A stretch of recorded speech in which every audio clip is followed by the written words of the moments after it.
What's up? Good afternoon, good evening, depending on how you see the day. I'm gonna say good afternoon today because the sun is kind of still shining. I'm not sure if the snow started falling just yet, but it was making it like we was about to get that avalanche of 2008, and I feel like that's not actually going to happen. So just remember, we are in Pittsburgh. It does snow. It's quite a normal thing. Um, Anyway, as always, before we get started, we always want to make sure that we pay homage, love and respect for Leroy Powell. If you are unaware, Leroy was 15 years old in 2014. He was also a witness to an attempted murder turned infanticide. He did the right thing, right? And he gave a witness statement. But what happened at that time was our local news media, meaning our legacy media. So that's, like your Channel 11s and Channel 4s and et cetera. Not to name those as the primary culprits of what happened. But those sorts of news outlets, they decided that the day of his preliminary hearing that evening, that they would play his witness statement on the 11 o'clock news. This child was 15 years old. That means he was a minor, and he was completely exposed. They didn't even try to hide his identity, didn't block him, didn't change his voice. His mother sitting right next to him. And immediately they received death threats. And then several days later, he was murdered. That was absolutely the fault of the news, of our local media. They absolutely got that kid murdered. They could have prevented it. They know they could have prevented it, and they chose not to. So that's, as a reminder, always hold media accountable for the ways they show up in our community. When they do things that is harmful to our community, it is always up to us to hold them accountable, and we don't have to invite them into our spaces. We don't have to give them interviews. We don't have to participate in whatever it is that they're doing. And when they say wild things, especially publicly, when they have those like salacious headlines and things like that, we can always call them out on it, right? We don't have to sit down and take it, because at the end of the day, we're the ones that are impacted, and we see that with Leroy and countless others. So always hold the media accountable. As a reminder, it only takes about 25% of the community for change to occur. Don't think that your voice is ever too small. You don't need everybody on your side. You don't need to start out with everybody on your side. If you feel like something needs to be changed, something ain't right, just something can be better. Just do it, And if it's just you starting out, cool. Just be consistent. If it's just you and your friend, cool. Just be consistent. Ask me how I know. You can do a lot with just you. Just be convicted about it and be consistent with it. If you're someone who is struggling with paying rent or utilities, the COVID rent relief program is still going on. It will continue to go on until September of this year. It was extended it was supposed to end in December, but they extended it until September 2022, which is great. It is a really great resource. So if you have not applied just yet, go ahead and apply. You can do that online on your own. It's a pretty simple process at covidrentrelief.alleghenycounty.us. If you don't have access to the internet, a smartphone, computer, or you just don't feel comfortable doing it on your own, there are a number of drop-in centers around the county. The Wellness Collective is hosting one of the drop-in centers in McKeesport. It's 335 Fifth Avenue, McKeesport, PA 15132. We're open Monday. On most days, we're open 10 to 6. On Thursdays, and I say this every week, and I'm going to keep saying it, Thursdays, we're open at 12 noon to 8 p.m. And I keep saying it in this very specific way because y'all gonna stop calling cussing us out. like we ain't gonna be there. If you call it at 10:30 a.m. on Thursday, I ain't there. Ain't nobody there. We ain't there. We'll be there at noon and we'll take care of you right then and there. 12 p.m. to 8 p.m. on Thursdays only, but every other day it's Monday. It's 10 a.m. to 6 p.m. Excuse me. We also have a little free store in there and a food pantry. So if you just want to drop in and see what's in there, grab some stuff, drop some stuff off, you can do that as well. You don't have to like engage with the drop-in center if you don't need that. You can just come in and let the folks who are down to know that that's what you're doing and go grab whatever it is that you need. If you know me, you know I have a lot of hats.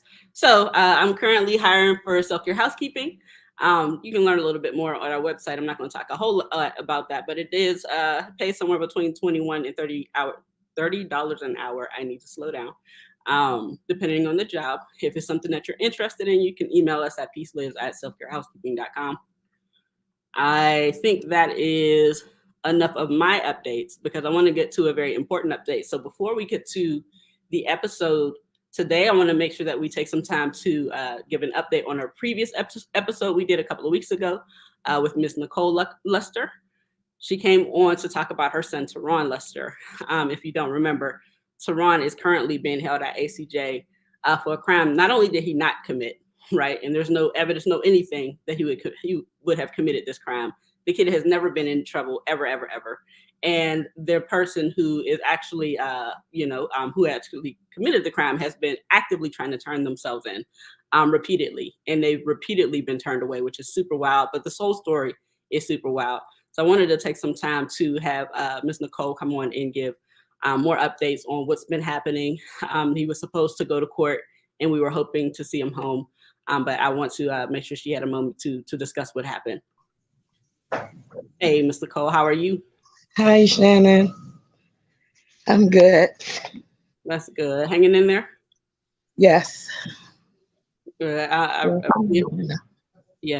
really appreciate you taking the time to come on and discuss this. I know it's been very painful. Yes. But I definitely wanted to make sure that folks know what's going on with Terron. Actually, folks have been hitting me up as recent as last night, asking what's going on. Like, where is he at? Is there anything we can do? So I wanted to make sure we had the space to discuss that. So can you give us an update? So this was the 7th. He was supposed to go to court, which was his second postponement on their side. So we down there, we waiting, didn't know it was postponed. Then they came out, I was postponed because the DA passed this case down to another DA, which all of a sudden this DA got COVID, but they did this the same day as my son's court hearing. So, and then about the witness not being able to show up, and I'm like, well, this could have been, why didn't we mind y'all been let us know about it? And I don't understand how his stuff just, all of his paperwork is just being moved around between these DAs. It ain't making no sense with me. Like my child's 15. It's being moved around because there's no evidence on my child. My child ain't never been in nothing. Nothing. No fights, no nothing. Never been approached by the police, ever. Like, so they just got my innocent baby that's 15 down there, just sitting there. And so I'm clear. Is it the DA? So the DA is still Zapala. Is it the ADA that they switched? It's the DA. Oh, so the DA that he had pushed it down to another DA. Okay. All right, and it's the new one that the new one. I don't even know because this one was supposed to have COVID. This is why my son's stuff went to the 21st, postponed to the 21st. Okay, so now he has to sit down there for yet another week. How is that? How is he handling? When he got the news, I was all over the place because the things that he was saying to me on the phone, like, he don't even want to be there. Like, I don't want to be there. I'm about to kill myself. And I'm like, please don't do that. Like, just hang in there. I know, Mom, it ain't you. This ain't you. You're not down here. I was like, I know. I wish we could switch places. He's a 15-year-old child. He don't know nothing about that. That's something that wasn't taught to them. The streets wasn't taught to them. Mhm. But he's down there behind the officer, that this officer have something against my son. And this officer, Adam Sikorsky, is always fabricating people's story. I read up on him, which he got away with something that he shouldn't have got away with, which they got on camera. Like, I'm not understanding how these troopers is getting away with that. And they're supposed to be the most trusted ones. Like, it's just hurt me to my core. Like, why do you go after a 15-year-old child? You're a grown man. You got kids yourself. We are kids. We are a child of God. I'm a child of God. My son's a child of God. So I know God got this. And I believe in karma. I do. What goes around comes around. Absolutely. I'm so thankful that you've been able to lend some of your strength to Terron, because I could only imagine how that baby feels at Allegheny County Jail, right? Like, especially when he's not in the streets, that's not his world. Like, it's not even something he would be privy to. Like, it's not even a risk factor in his life because it's not something that he does. Now you're he is into contract work. He does contracting, pretty much, like carpentry, electrician.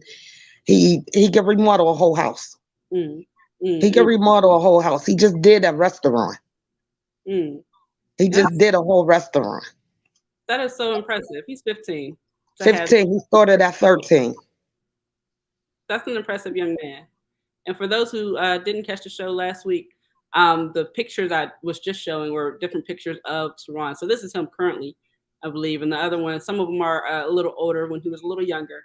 But those are pictures of her son. So you have a visual of what this child looks like, and like his presentation. Yeah, like very small young man. What's the name of the state trooper again? Adam Sikorsky. Adam Sikorsky. And at first when you told me that it was a state trooper, it didn't necessarily dawn on me that it was a state trooper and not a city police officer. And I forgot until you had reminded me that out in East Pittsburgh, that it is the state troopers that respond to things out there, because there's no longer a police station out there, and there's no longer a police station out there because of Antoine Rose II being murdered out there. That's really, really interesting. Yes. We have folks asking what can they do to help? How can the community show up for you and your family, and for Terron especially? Show up like we. Excuse me.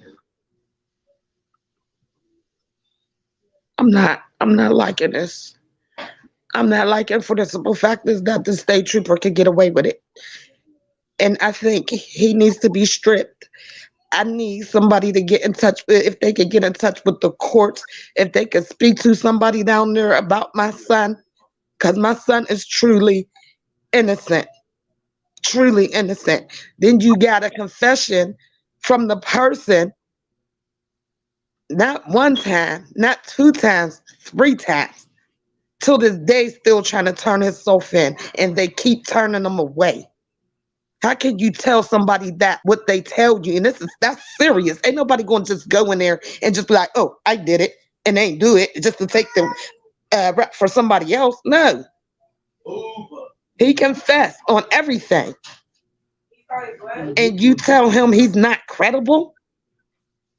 Wouldn't that ever happen? And isn't there evidence of him? Not Terron, but the young man who's been trying to own up to his own crime, his own behavior. We showed the picture to the one lady down at the court. Because he went to the court trying to turn himself into. We showed the picture to the one lady. She looked at the picture. She looked at him and she said, "Oh yeah, this is him." His brother even said it. It's all on tape. It's all on tape. They have a full confession on tape from both of them gentlemen.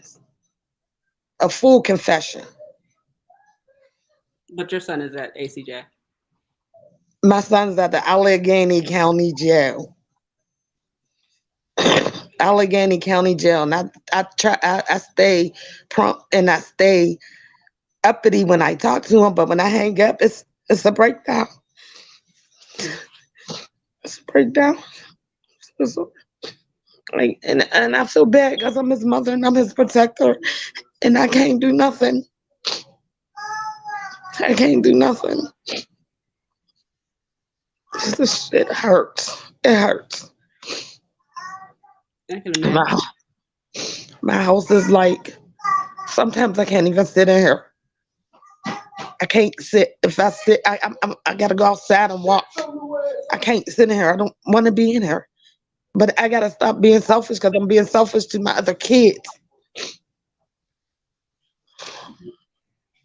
I can only imagine.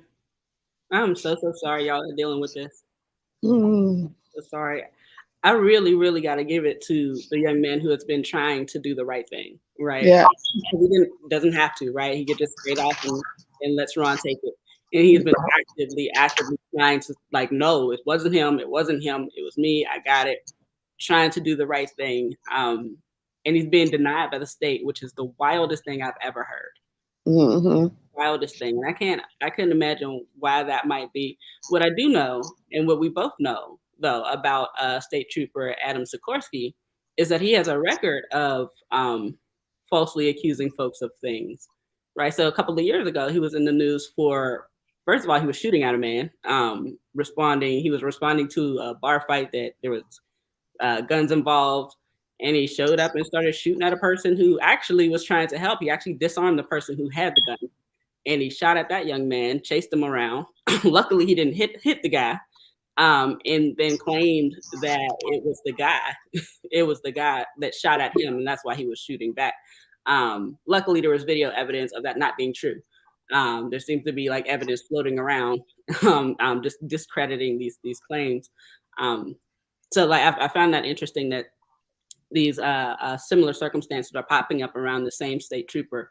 I'm wondering how he's still a state trooper. In fact, we have a little bit more information, and we do need to, and I say this with caution, we'll have to look a little bit further into it, but I believe we had something that rang to the tune of State Trooper Adam Sikorsky possibly having up to 18 people who have been falsely arrested by this guy, which I find interesting, right?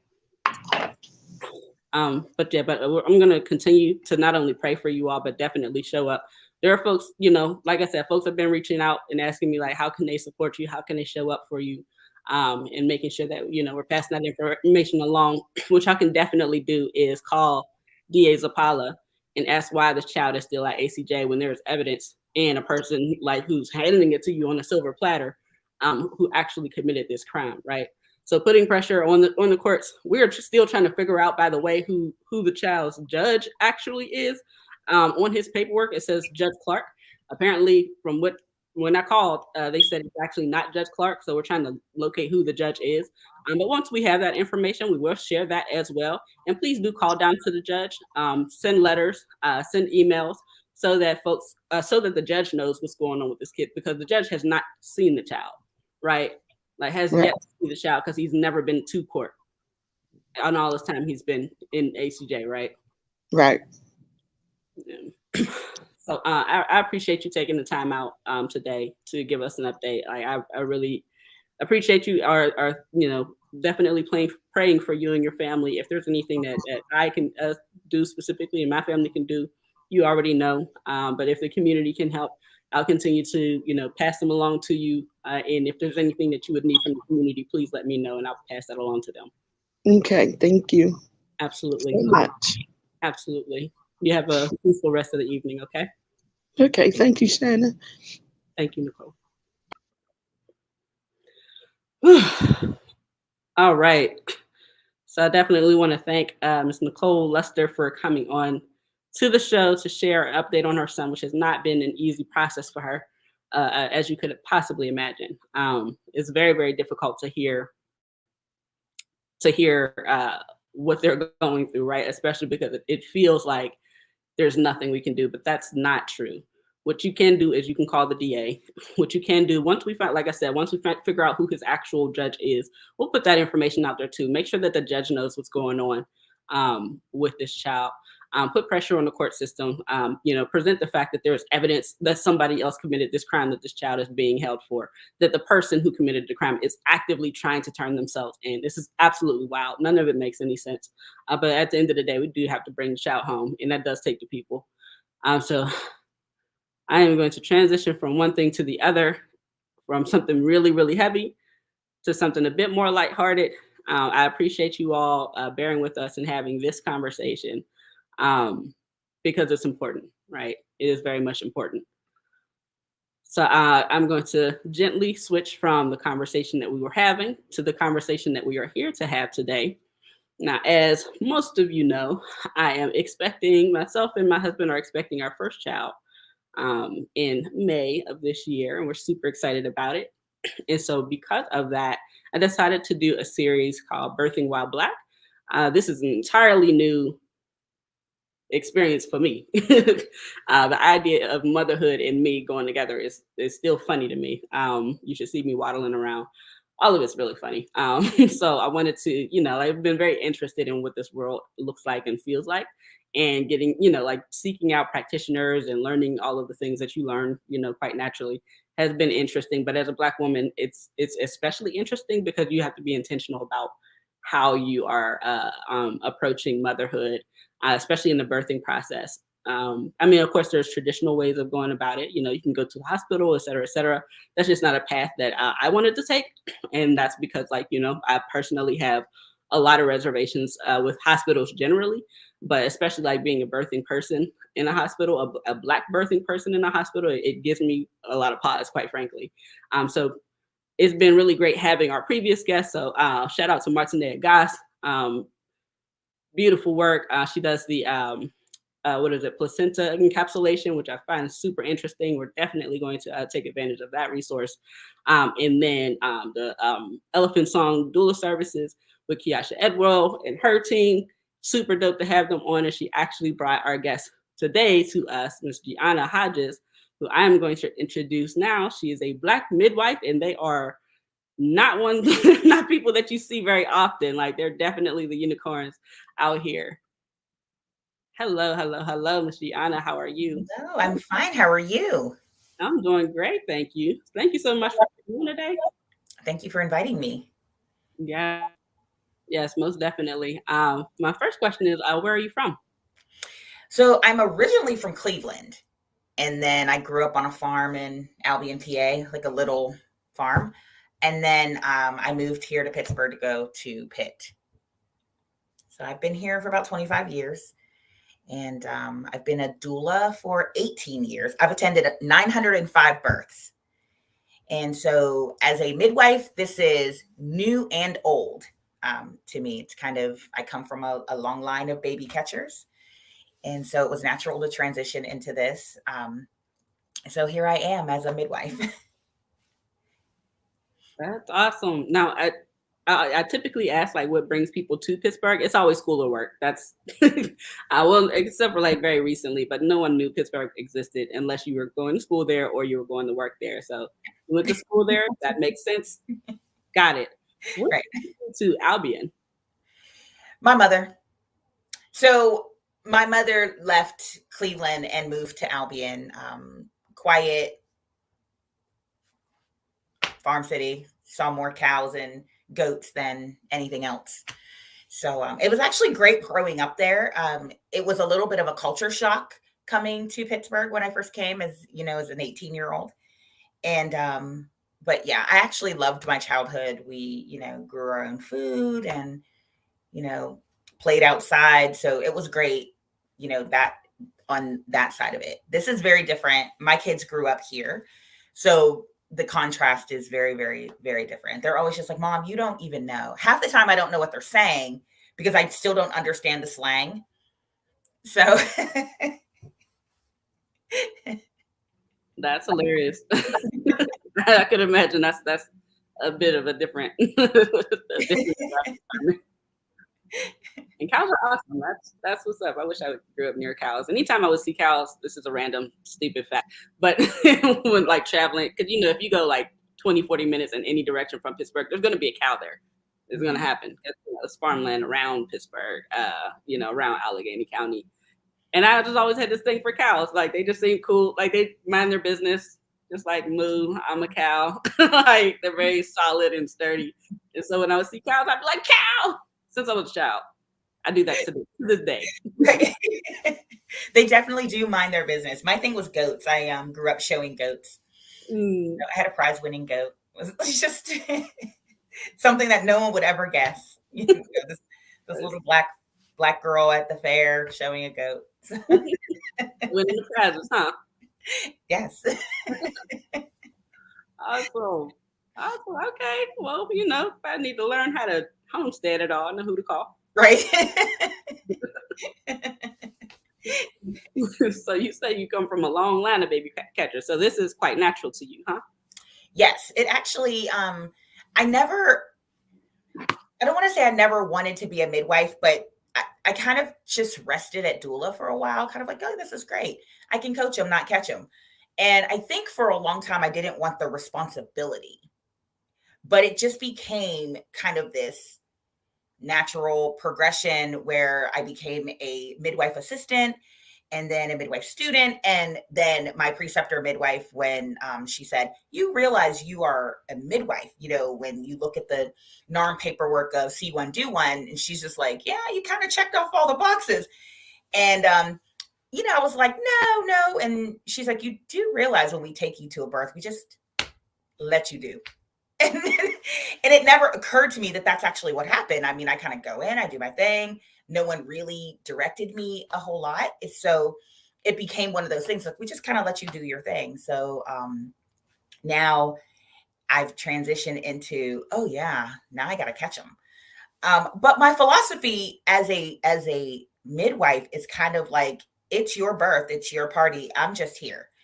And I'm here to make sure that everyone is safe. I'm here to do the things that, the birthing person is not comfortable doing. But for the most part, I don't do vaginal exams. They don't really tell us a whole lot anyway. So I just let the person do what it is that they want to do. I just support. Wow. Okay. So everyone is clear. Now, this is something that I had to learn, right? Because I didn't know the difference between a doula and a midwife. I just heard the words. like I said, this is all very, very new to me. So when we found out that, we were having a little one, I was like, bring them all to me. I had an OBGYN, I had a doula, and I was working on the midwife. I was like, because I feel like that's the whole team. And then I found out that if you have a doula and a midwife, you don't necessarily need an OB at the time. All of it's new. So, and I also did not know the difference between a doula and a midwife. So what does the midwife do versus what does the doula do? Whenever someone asks me the question, I always answer the same way. The doulas coach them, the midwives catch them. So for a doula, the doula's role is to educate, support, and help advocate. So we should never take over, but we are in that space to protect, educate, help advocate, and support. And as a doula, the way I support clients is I'll love you through the process, whatever that looks like for you. So if you tell me, nope, I want an epidural, I'm going to love you through that epidural. If you tell me I want a home birth, I'm going to love you through that home birth. So I think as doulas, that's the big difference. And we're consistent. We're constant labor support as a doula. Midwives, catch them. We're responsible for the medical side of it. The testing. I have a doctor that I work with who does some of the testing for me. And we are responsible for anything that happens when it's time, to push, and anything that happens during the birth. So that's the biggest difference. You can have a midwife and a doula or an OB and a doula. And I do have 2 clients that have an OB and then also have me and have a doula. Oh, so that is possible. Yeah, we do co-care. So there are practices that I do co-care with, and that they know that that person is delivering at home. And so finding doctors that support that is really difficult. But I do have like 2 doctors in the city that support that. So they see the client as well, and they know that that person is delivering at home. And this is just so it's safe. Anything that's popping up in the pregnancy, we know about it. And it's able to get handled and treated. All the testing is ordered, and there's no problem. And so if for whatever reason there has to be a transfer to the hospital during the birth, we have someone to transfer into. I'm actually working on a collaboration with McGee. We'll see how that goes. So, power to you. Hope that all works out really well. But that's what babies are. Yeah, I mean, the reality is home births are going to happen. And we should never tell people where and how they should have their babies. This is when the maternal mortality rates go up, when we start trying to dictate how a person births. How many times do you go into the hospital, and I know for myself as a doula, and the mother is saying, I need to push, and someone's standing in her face and saying, no, you don't. No, you don't. You don't have to push. Those types of things have to stop. Though we can't continue to do that and then expect great outcomes. And I'm a believer in let's not traumatize people. Let's not do it. I don't want to traumatize someone and on the back end say, oh, we can find someone to fix it, because we all know that there isn't. How many Black therapists are there out there that specialize in birth trauma? Not many. So we are traumatizing people and then sending them out for no one to, correct that trauma. At Divine, so my practice is called Divine Juri and Dege. It's Divine Indigenous Healing. I am divine and I am indigenous. And so in my practice, we have a Reiki master and massage therapist. He is part of our practice. And we also have doulas. And we are both midwifery and doula. On my website, we have not put the midwifery practice up. It was supposed to be a secret, but it wasn't. Somebody outed me, and then here we are, in a good way. Kind of like, yeah, call Jeaonna. She's catching babies. So I'm approached at the hospital like that. Like, I heard you're catching babies, and I used to say no, and now I'm like, yeah. So You got me. Right. So our Reiki master, we know I'm a big nerd when it comes to epigenetics. So we know that once you are traumatized, it embeds in your DNA and it changes your DNA. And now it predisposes us as Black people to things that we were not, we didn't have these things. And so our Reiki master, Avi Jefferson Karp, he is there in pregnancy. He does a Reiki energy cleansing to take the trauma out of the mother. Once the baby is born, he does a postpartum Reiki energy clearing on the mother or birthing person. And then he does one on the baby so that trauma strand of DNA is lifted off of the baby. Wow. So right now, we are 12 babies in since I went live and said, this is what we're going to do. And this is both doula clients and midwife clients. And we are seeing very low rates of postpartum depression right now. And we're paying attention. I mean, of course, we don't have years and years of data, but right now we're kind of looking at postpartum depression and breastfeeding rates. And our numbers are amazing right there. But it's, I always tell people it's fun here.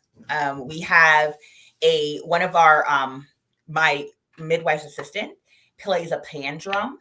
So during the Reiki session, she will play the pan drum, and she's working on some music to help induce labor, and then music to help keep contractions consistent during labor.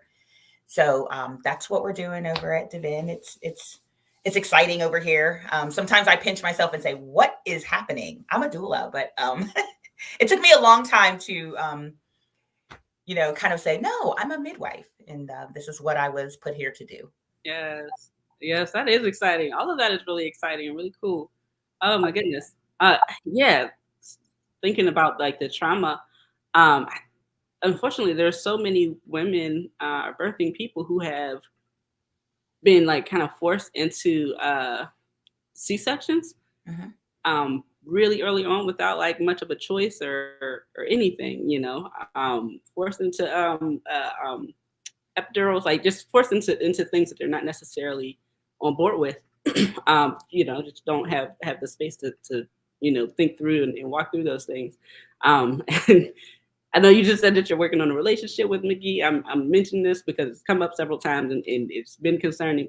But a lot of Black women specifically saying that they've had like these really traumatic experiences at McGee specifically, and likely because that is like the birthing hospital in Pittsburgh. So that's just kind of where you go.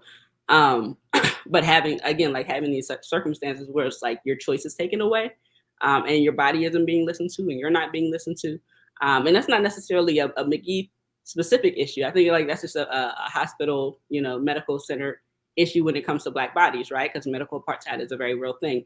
And so like when we enter hospitals, ironically and unfortunately, there is just like this gamble we have to take that, like we're hoping that we're going to be seen as people and we're going to be treated as people. And when we say we hurt, it's going to be listened to. When we say we need things, I can't breathe, I have this feeling, I have this, something's going on, that those things will be listened to. And that's not often, it's not always the case. I remember like going to the hospital, I had full strep and like really, really bad. And I don't know who she was, like who this person was, if she was like a doctor in training or a nurse or something, young white girl, and her young white girl person who was with her told me I was dehydrated and they were going to send me out. And just before that, they were about to discharge me out. A doctor like just kind of rolled in just to, I guess, to tighten everything up, and just took one look at my throat that was inflamed. He was like, "Oh, you have strep." But the girl didn't listen to me because she asked me like, "What have I been drinking? How I've been hydrating?" I said I had some. I said I had some ginger ale, but that didn't mean that's all I'm drinking, and that's not going to bring me to the hospital. But she didn't listen to me, So it's like those things, quite frankly, they scare me to death. Like, like they terrify me. So like knowing that we have alternatives, quite frankly, like midwifery and doula, having a doula, like midwives have been delivering babies before doctors existed. like because women and people have been delivering babies before, the medical profession was ever a thing. And batting average wise, have a higher batting average as far as successful births, lower infant mortality, like all of those things. Yes. And the narrative, right, is that they taught us how to deliver babies. When how could that be possible? I literally just had this conversation with someone, and I don't mean to offend anyone, but if you go back to the Bible, white people are not in the Bible. White people didn't exist. So how did they teach us how to do this? And then we also know through history, the maternal mortality rates started to rise when the white OBGYN stepped into the scene. So on average, the maternal and infant mortality rates of a home birth are much lower than they are in the hospital. Now, you have to be responsible. So you have to know that there are times then that, yes, you may have to transfer. You have to know that in complicated pregnancies, it may not be safe to have a baby at home. So you've got to be responsible. And as providers, we have to be responsible because there is a such thing as unsafe midwives and unsafe doulas as well. Even in the Black community, there are people that are unsafe. And I always say there's a difference between advocating and instigating. What you don't want to do is instigate. You want to advocate, but you do not want to instigate and cause trauma where there would not have been trauma. But we know, so for example, I'm one of the lead doulas at McGee as well. And one of the things I'm doing is I'm in there to change what's happening there. And what I keep saying to them is we are changing this in practice, not in theory. We're not going to go out and say to people, oh, it's okay to come here. No, we're going to make it okay to come here. So one of the things was we asked for representation. So McGee went out, got women from the community and trained them and hired them as doulas. So now the doula team is way more diverse than it has ever been before. And making the nurses and the doctors accountable for the abusive practices. And that's something that's from that side, because I'm on both sides of it, just explaining, that's something that was never there before. Having someone to go to say, this is what happened, and then they actually look into it and take care of it instead of it going to wherever, because we never knew where it went.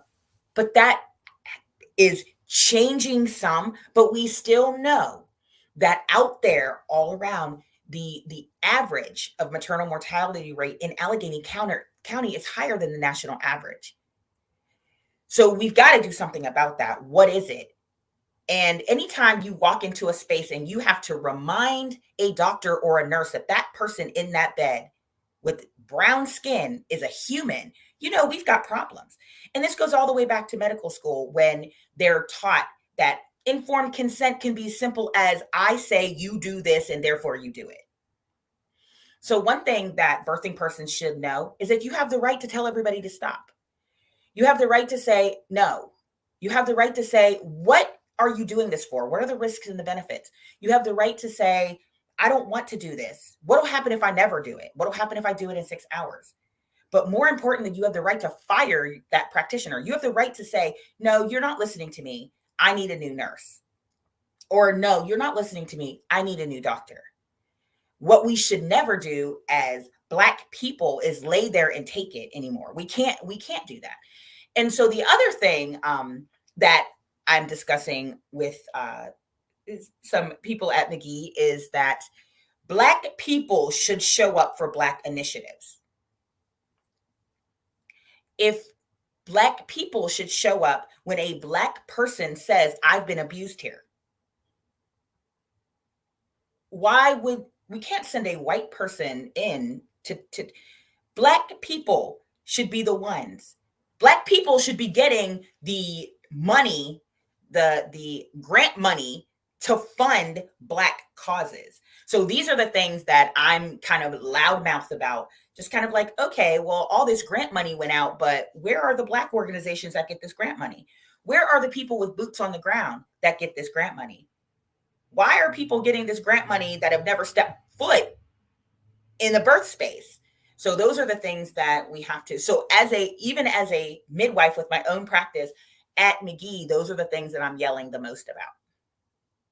We can't slap some pretty brown faces in there and say, you're safe here. No, you got to actually be safe there. And then on the home birth midwife side, it's the same kind of thing. Just because I'm Black, I am safe, and I'm making sure that I'm safe, and my patients are safe, and doula clients are safe. So that's kind of where I'm at when it comes to, I'm not just saying I'm a this, I'm a that, and we're going to go and wreck it all up. And I never say home birth at all costs. No, if it's uncomplicated and everybody's safe, then yeah, we're going to push through this. But if there are complications that come up and you're not going to be safe here, as a responsible provider, we're going to head in somewhere else so that you are safe and we're not having a fatality because I wanted to be the savior. And I did get like a slap on the hand for telling a white woman when she said she's so happy. Black women are so happy when I walk in there because I'm the white face in the room. And I said no Black person ever. And that narrative needs to stop as well. I don't know any Black people who say, I feel safer when white people get here. Wait, question. I just want to make sure I heard you correctly. A white woman said that Black people are so happy that she shows up in a Black space. So I said no Black woman ever. No one ever said that to you. That never happened. I guarantee it never happened. So these are the type of things that I am doing, even in the community. Like it has to stop. Just like the narrative of the maternal mortality rates are socioeconomic has to stop. It's not. Statistics show that it's not socioeconomic. It has to stop. And I just kind of I did a grand rounds with the hospital on race and racism. And it's kind of like, to continue to say this, you're putting the onus on Black people to survive a system designed to eradicate us.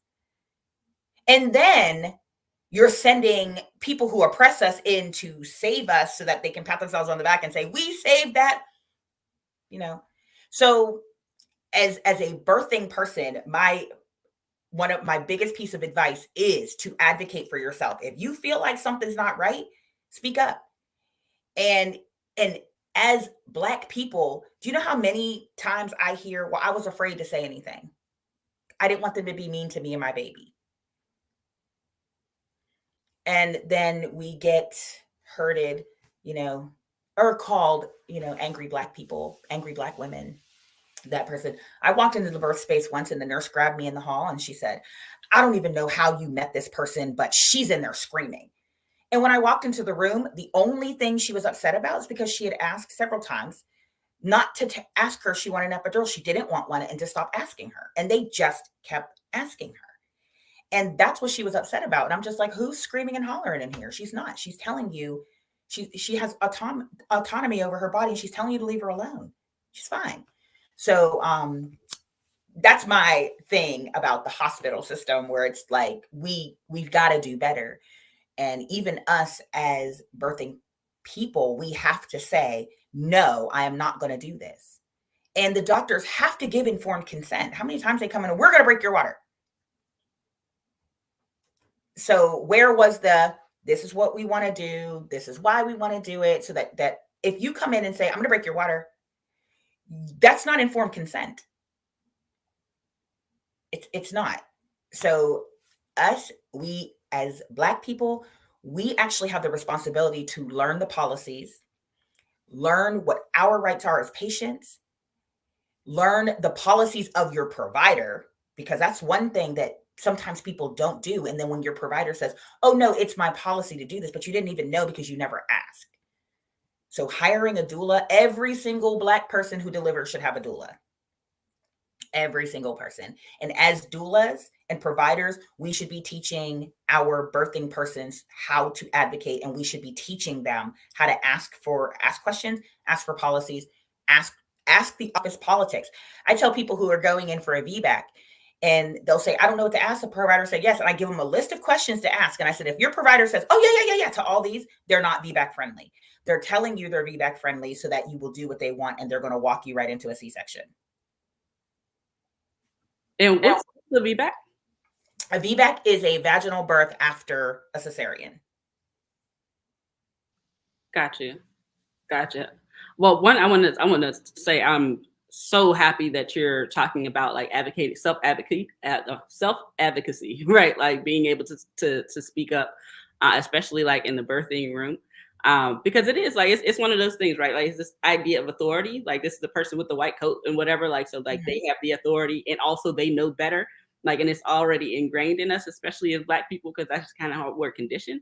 And so like to push back on the doctor who should know better, right? Like feels wrong. Like it feels dirty. It feels, like there's this level of guilt of like, oh no, I can't.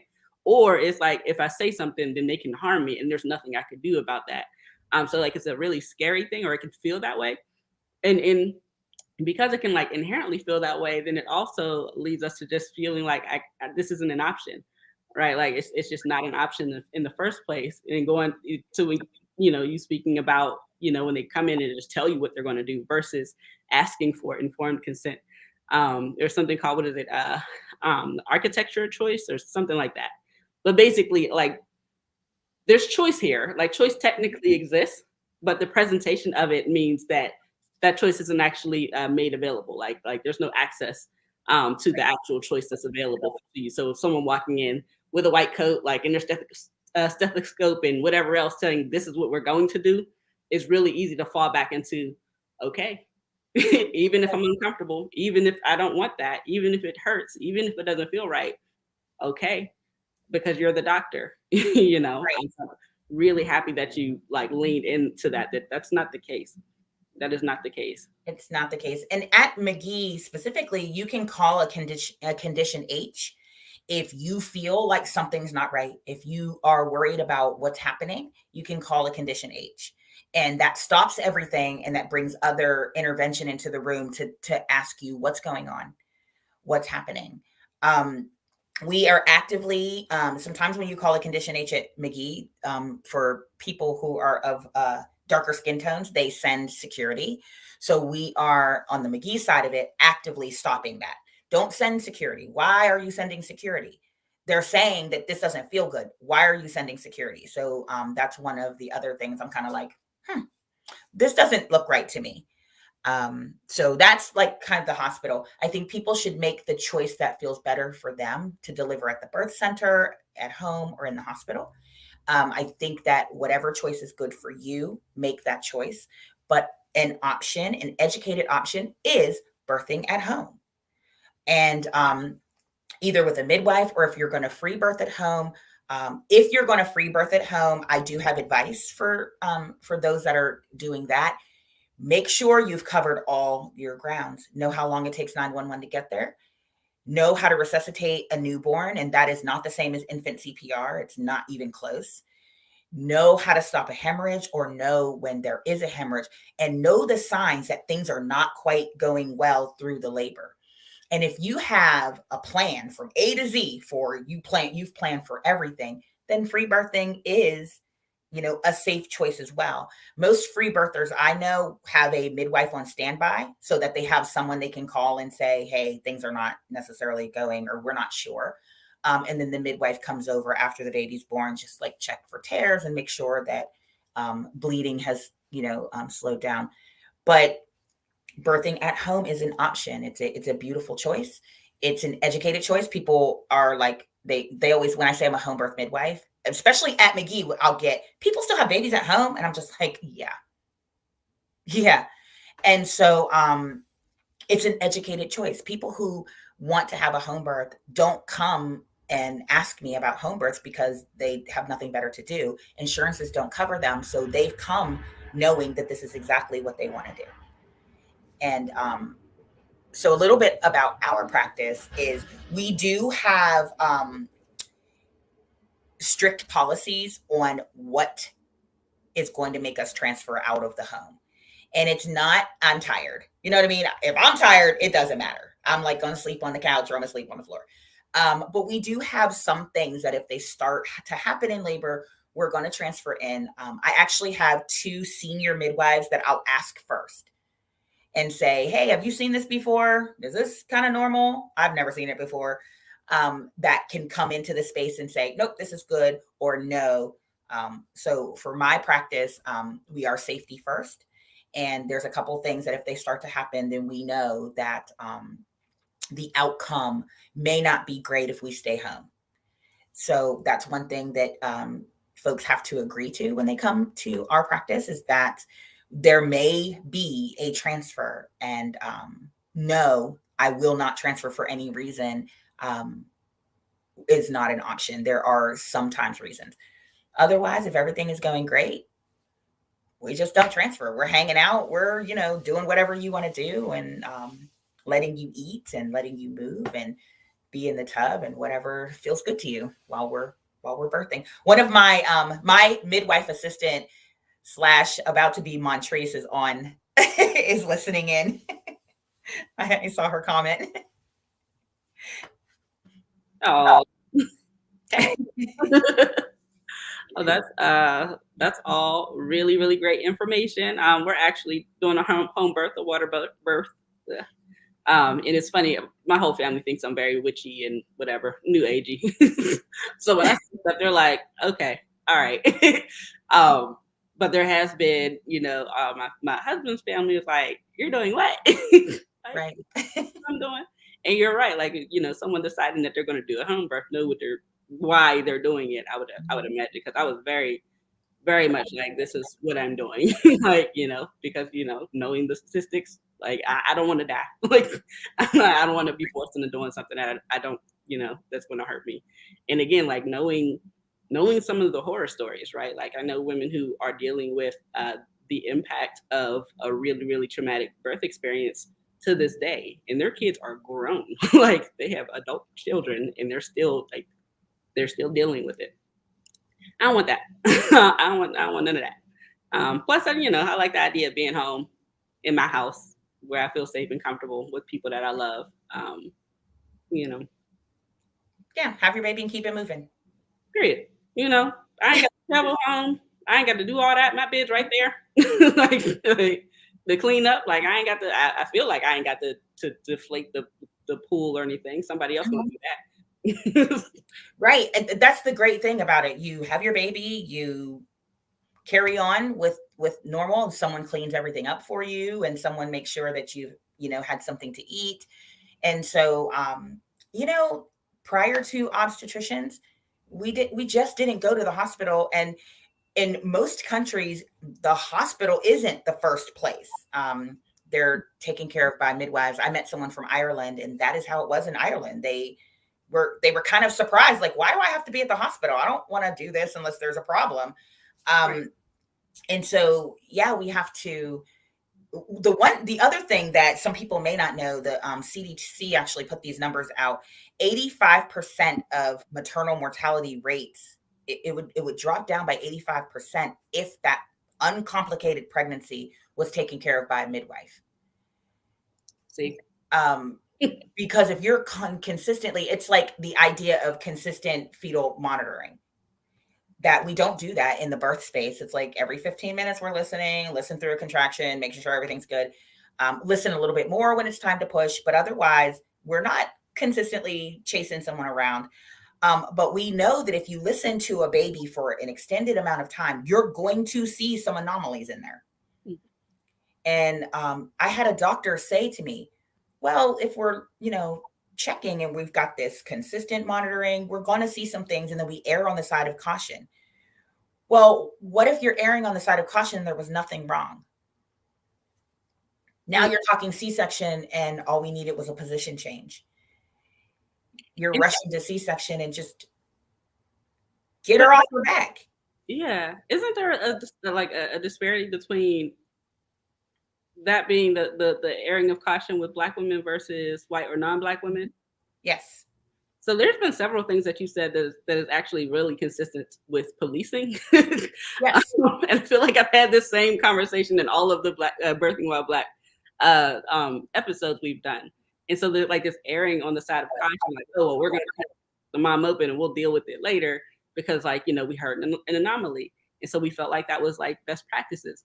And that being very similar to like, oh, well, I thought he had a gun. Like, oh, I thought he was a threat, so I shot and killed him. Like, because, you know, I didn't know that was, you know, me erring on the side of caution. And earlier you had mentioned that what did you call it? H call or H something? ACOG. ACOG? Is that when you call when you? It's the Academy of Obstetrics and Gynecology. Oh, no. What the process you had mentioned that McGee has? Condition H. Condition H, right? And saying that when it's a Black person that particularly darker skinned, it sounds like you said, but Black people generally, that the police show up. Yeah. Security, but the police show up. Like, yeah. And that's really consistent with us existing anywhere. Like, for some reason, the police show up. If there's like a mental health crisis, the police show up. If you're in school and you're being a child, the police show up. If you're at the store, the police show up. And now if you're birthing a person, the police show up. Like, well, it's the same. It's gatekeeping. It's white people gatekeeping our existence. It's white people telling us how we have to deliver a baby, how we have to, and then it goes further into how we have to parent. So if they have control of how we deliver our babies and they have control of how we parent, but keeping in mind that we're being traumatized in the process. So even, like I said, I'm a nerd about epigenetics. If you look at some of the, for me, thinking like an endemic of violence, where do we think that's coming from? If those children that have now are growing up to be violent, even if they're in violent spaces, it's a cycle. But if they're traumatized being born, we don't even stand a chance. We are traumatized being born. Have you ever met a home birthed baby? They're so chill and so calm. And it's kind of like, whatever, you know what I mean? Yeah, whatever. So we can't keep traumatizing birthing people. And then in that trauma, we're traumatizing out the babies. And then we're wondering why our children are growing up to be violent. You understand what I'm saying? It's like it all ties in together, but it starts at, we're going to tell you what to do because we know best. And this is my whole thing. Let's get the white faces out of Black spaces. White people can't tell us what we need. They can't tell us how to heal, and they cannot help us do it. What they can do is be an ally. What they can do is make sure that the money comes to us to do these things. And what they can do is support what it is that we're trying to do, which is why I'm asking McGee to support home birth practices. You don't have to love it, just support it. Yes, yes, absolutely. And I'm super excited about everything you mentioned, the work that you're doing at McGee, to shift the cultural dynamics there. Because again, like hospitals make me itch, like they make me very uncomfortable for those reasons, right? Like I am not comfortable with it, right? Like, and also like when you enter a hospital, it's very possible that you won't be able to leave on your own free will and volition. Like so, like all of those things coming into play, and if you are a birthing person, like you're really, really vulnerable. So like the fact that y'all are there are in advocating to shift the things around what we need, and really just around our personhood, right? Because these are our experiences. This isn't necessarily the experiences of women, it's the experiences of Black women. Right. Black women, us, like, which is absolutely insane. So I'm super excited about all that. So thank you. You're welcome. Are we gonna say something? No, I was going to say the one thing at Divin that's very, very important to us is our entire birth team is Black, and everybody is Black. And it's just how I've decided to run my business. But it also means that when we have Black mothers and Black birthing persons, we know what you're going through. There is no, well, let me try to figure it out and then tell you what to do. We know, because I'm a firm believer in white people can't tell us what we need. And they need to stop telling us what we need. And I have said that. I said that to someone at the state level, and I was like, white people can't tell, no more white faces in Black spaces. This is not going to get any better with white people telling us what we need, because they are our oppressors. So they can't, just, so I've been, but, and I can say at McGee, things are changing slowly, but they are changing. So I'm kind of proud of the way that things are changing, and there's more work to be done. I'm also surprised in some ways that they actually listen to what I'm saying and implement the things that I'm saying. This is what needs to happen here. I told Dr. Beji, who is the president of McGee, we are not going to slap a pretty brown Jeaonna face on this and say we're okay. We're going to fix it. And we are going to do what needs to happen to fix it. So that's I feel like once that has all changed, then my time there is done. It's kind of like, you're in where, the ancestors place me where I'm supposed to be at the time. So I think as soon as this is in place, my time there will be done, and I'll be focused more on the home birth practice. And in our home birth practice, we're kind of busier than I thought we would be without going live. It's been very interesting how this has happened. We are booked out into September, actually. So it's been, we can take doula clients, and then I think one home birth client for June. Otherwise, we're booked up. So that's very exciting as well. And I just, my job is to serve birthing people, and that's what I do. And again, I love people through the process, whatever it looks like for them. I don't tell anyone what to do. I literally, you can ask my assistant who's on here, Khaleesi. I literally just hang out. I really do. And whatever they need from me, that's what I provide. But otherwise, I mean, if you leave a person who is having a baby alone, they will figure out how to get that baby out. They will. And you got to let them move. You got to leave them alone. You got to give them the space. And that's exactly what I do. When they need me, I know. It literally is ancestral wisdom. I can sometimes look at a person and say, oh, that baby's in a weird position. Let's do this. Let's do this. Let's do this. Let's do this. And then sometimes I can walk into a space and go, smells like a baby is coming. The first time I did that as a midwife assistant, the midwife looked at me and said, yeah, that's because you're a midwife. And I'm like, no, just the assistant. And they're like, no, you're a whole entire midwife, because why did you just come in here and say, yeah, that baby will be here by 2:00. And the baby was there by 2:00. So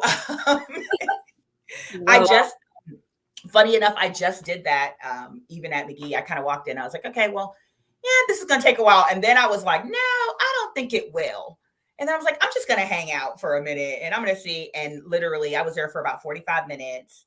You know, mom went from 4 to 10 and started hitting that button. And I was like, oh, here comes the, it's when the button's like, it's like, oh, it's time. So, so that is one of kind of like my ancestral gifts, is sometimes knowing how close we are to a baby, but I can always know when a baby's in a weird position.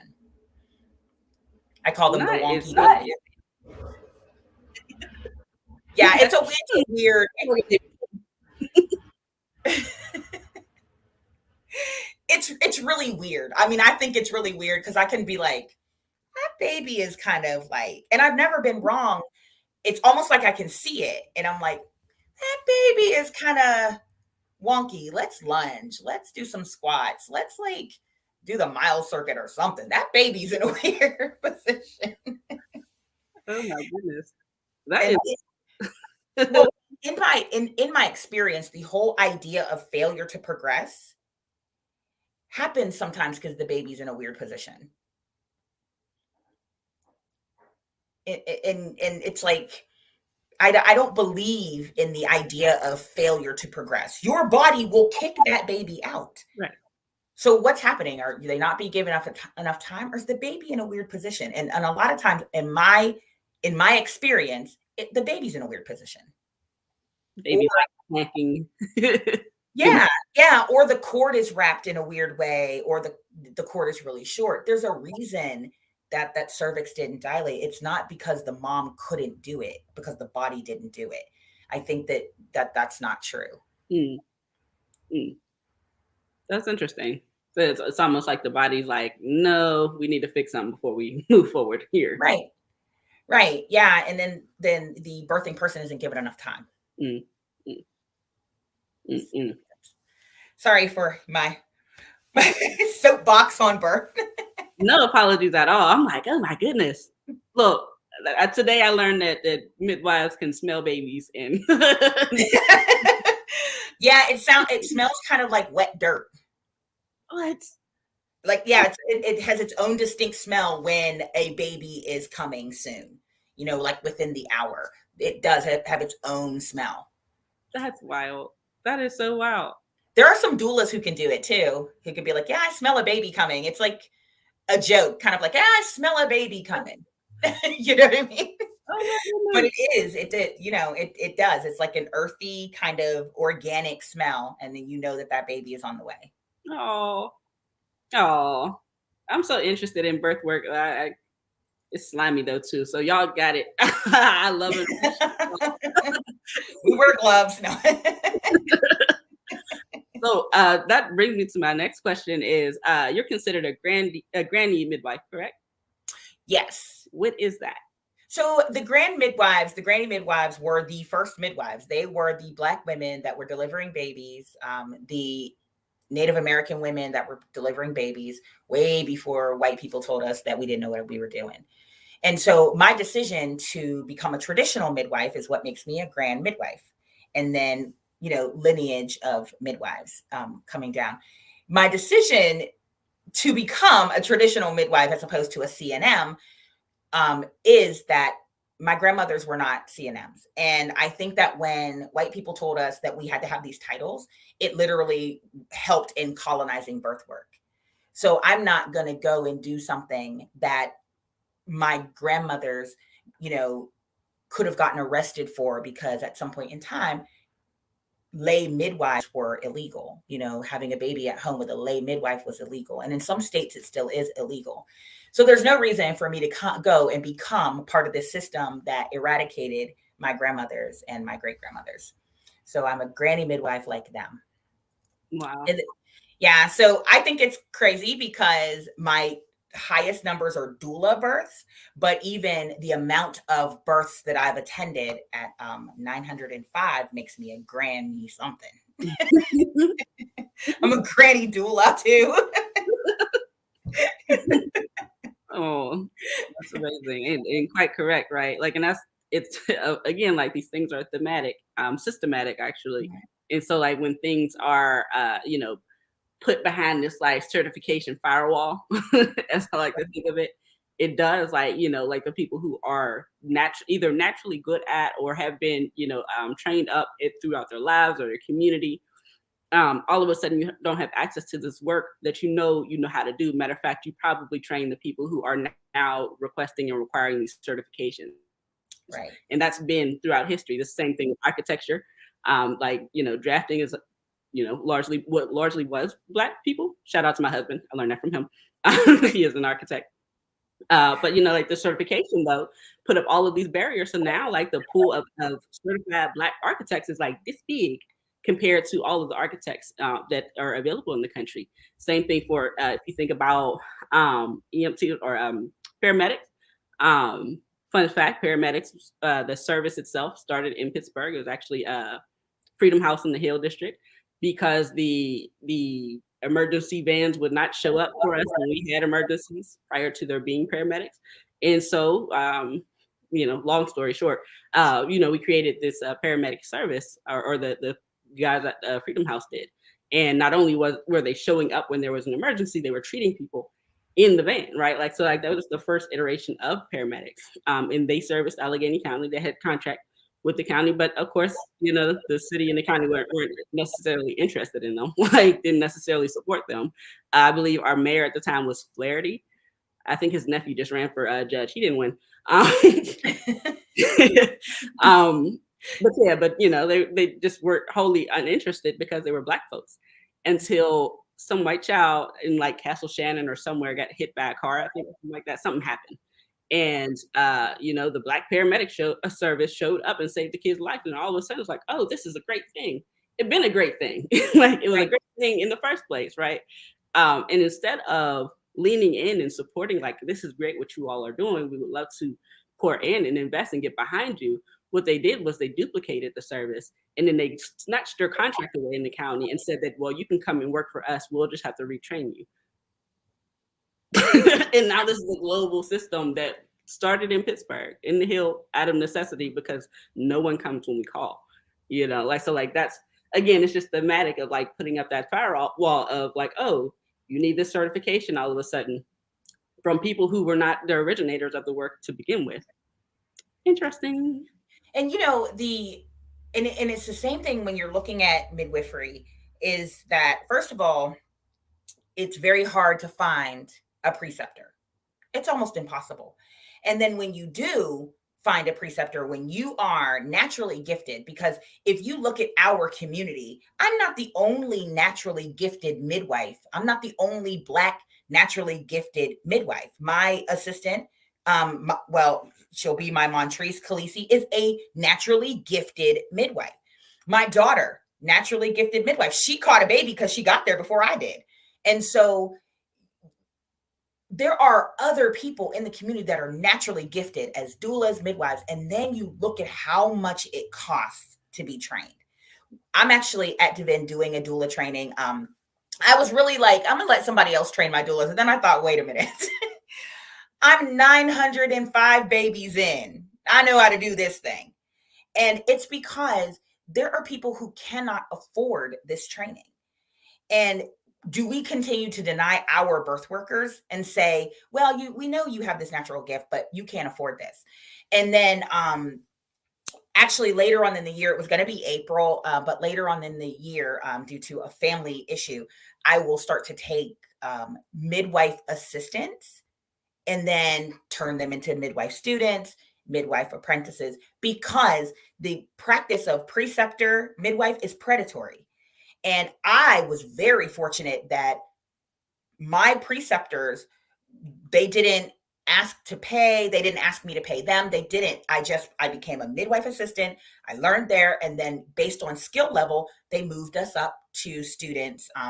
Two of us were moved up as students. And so that's actually what I'm doing as well for our community a little later in the year, is that if you want to train to be a midwife, you can come aboard as a midwife's assistant and go from there, but it's not going to be predatory. And also if you're assisting me at a birth, you'll be paid for it.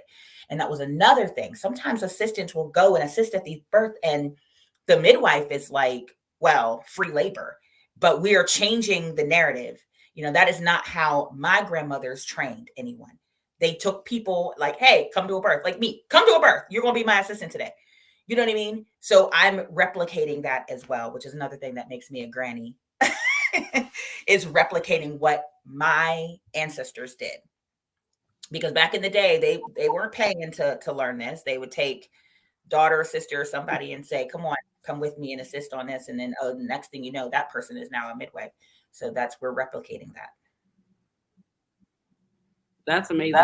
It is my understanding there is very little Black midwives available. In fact, what I'm told from Kiasha, that you're the only one that's available in the area. Yes. That's so. That is wild. Home birth midwife. I'm the only Black home birth midwife. Yeah. Wow. That is wild. I mean, I know I had a time, finding a midwife in my area, a Black midwife in my area. There's white ones. They're all over. And that's fine. And, still I feel like they would be better. I'd be safer with them than at a hospital. But also, ew. Right. I'm hoping in the next 10 years, I will no longer be saying I'm the only Black midwife. I'm hoping that we can get other midwives trained and out into their own practices. I am a firm believer in let's repopulate. And that's kind of my goal is 10 years from now, having other Black home birth midwives in the area, and more than just me. I think that Black people should have options and choices. And I can't deliver all the babies. So that is one of my long-term goals, is to train other women and other, Black women to be midwives. That is amazing. That is so amazing. Really quickly, my last question on the top of my head anyway, is what is a preceptor? I just want to make sure I'm clear on that. So the preceptor is kind of like the senior. So it was their practice and they're teaching you. So your preceptor is like your teacher. Okay. And I was fortunate, hands-on. All of my training has been hands-on from the time I was young. And then I worked with Patrick Thornton in the city. He was Mr. Midwife. And a lot of it came from there because he was notorious for being like, oh yeah, go ahead. Go ahead, go. And he delivered at McGee, but if someone delivered a baby at home because it went too fast, who cares? But because I worked with him, he was like, oh no, just go be a doula. And then I remember times calling him kind of like, this is no longer doula stuff. He'd be like, you'll be fine. I'm on my way. So sitting in prenatal visits and things like that. So I've had, some people don't know this, but I've had a lot of hands-on experience, kind of like thrown in, like, you know what to do, figure it out. And that's where, a lot of my experience has been, a lot of my training has been hands-on. So my preceptors did the same thing, hands-on. Come on, let's go. We're going. You know what to do, and I got that a lot. Like, you already know what to do. And I'm like, I'm asking. No, So it's been quite a ride. So even as we start to train people, it's going to be the same way, hands-on, because that's the best way to train. And you can do the book work. You should do the book work because you need to understand the medical side of it. But the hands-on stuff is where it's really important. I'm not going to have people come in to want to learn and all they can do is watch. Mm-hmm. Like, you want to be a midwife? Okay, you're going to be my assistant today. I'm going to need you. You know what I mean? Mm-hmm. Check fetal heart tones. Do them. If you're unsure, I'll check for you. But really getting people hands-on, and these natural birth workers, the natural doulas, natural midwives, the skill is going to come out. Mm-hmm. And so, again, that's what I hope to see. And 5-10 years from now, it's going to be like, yeah, here are these midwives out here with their own midwifery practices, and not to take over, but our people need to have options and need to have safe options. That's important. Yes, absolutely. Oh my goodness, so exciting. Thank you so much for sharing all of the things that you're doing. This is a really, really exciting time. I'm looking forward to seeing that growth. And I must say, like just the presence of birth workers in birth working in Pittsburgh has been beautiful the last couple of years, like being very intentional, right? Like with Kiasha and her service, you and yours. Shout out to Jeaonna as well. Yes. Maria in the middle of the state at Genesis. Yes. Martinea, Gaslight, her too. Like there's so much, like there's so many Black women who are turning in towards like this type of work, this really, really necessary work. And I'm just here for it, right? Because like that's literally the start of our lives, you know, and to your point, when it starts off traumatic, you know, like that kind of sets the tone of how this is going to be, like how life is going to be moving forward. And we don't have to do that, right? We don't have to start off with trauma. We don't have to exist in trauma, though we're taught and told that, right? We're taught and told that this is just how life is. It's not like that for anybody else. Like if it ain't like that for everybody, it ain't be like that for me. Exactly. Exactly. We do not have to have, you know, it's like, you know, what Avi does, he literally is making sure these babies are born whole and there's not pieces missing because they've been traumatized. And so we are now, like, if we continue to do this, we are going to start to see these children grow up that are not falling into some of these other patterns. And this is how it's going to change for us as Black people. This is going to shift us back to where we originally came from. And so this is why we do it. It's a beautiful thing. I always say, come to Devin, you'll love it here. We do have a good time. But yeah.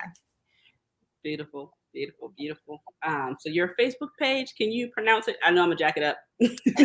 It's Devin Jiri and J. It's a Haitian Creole for divine indigenous healing, because that is what we're doing.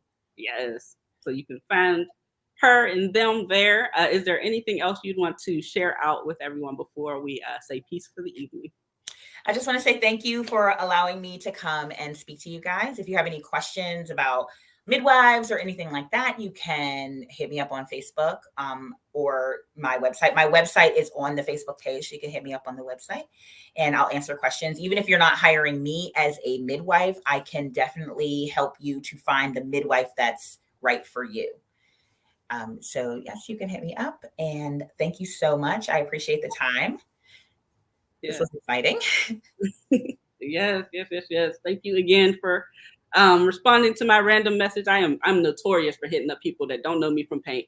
People respond like, oh, okay, you here? We here. I am too. I've been doing it kind of like to people from the state, like, hey, let's talk about out of hospital birth options. Exactly. Look, closed mouths. Don't get bad. Exactly. Well, thank you, Jeaonna. You have a beautiful evening. You too. Thank you. Thank you. All right, and that will do it for us today. Super great episode. If you had not caught the beginning, the first 15 minutes or so of the show, I urge you to play this back because we had Nicole Luster joining us again to give an update on her son, Terron Luster, who is currently being held at ACJ for no apparent reason. For the show, thank you so much, Jeaonna Hodges, for joining us and sharing all of that beautiful information about birth working and Black birth working. I learned so much. I've learned that you can smell babies when they're coming. Well, she can smell babies when they're, I feel like I can't smell babies, but she can smell babies when they come, which is like, that's a skill. That is a skill. As always, want to make sure that we are honoring and loving on Leroy Powell. Leroy Powell lost his life because of the negligence and inconsideration of our local media.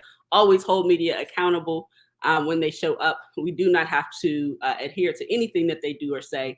They are coming to our communities. Therefore, if they're not wiping their feet before they walk in, they don't need to walk in. That means like how they're talking about us on the news. That is how they are showing up when there's tragedy in our communities. That is how they are writing about us and the narratives that they are telling about us. If it does not represent us as whole people, we don't need to talk to them. Keep that in mind. If you are in need of rent assistance, don't forget that the rent relief program is going on. It will continue to go on until September of this year. You can apply for up to 15 months of assistance.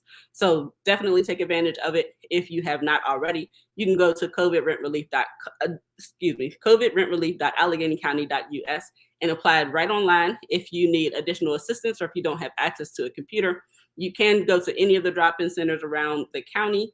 The Wellness Collective is hosting a drop-in center in McKeesport. Address is 335 Fifth Avenue, McKeesport, PA 15132. We're right next door to probation, not in probation. It's a little brown door. I'm kind of unassuming, but you'll see it. We are open Monday through Friday. Most days is 10 to 6. Most days, Monday through Friday, is 10 to 6. Thursdays is 12 p.m. to 8 p.m. 12 p.m. noon to 8 p.m. on Thursdays only. We also have a food pantry and a free store, so feel free to donate to it or take things from it. You can go in anytime. You don't have to sign up, sign anything away. Like, just come in and grab whatever you need. Say what's up. And that will do it for us today. Thank you all so much for showing up. Please, please, please show up for Terron. We'll give more information as it comes out, how you can support that young man when he needs to come home.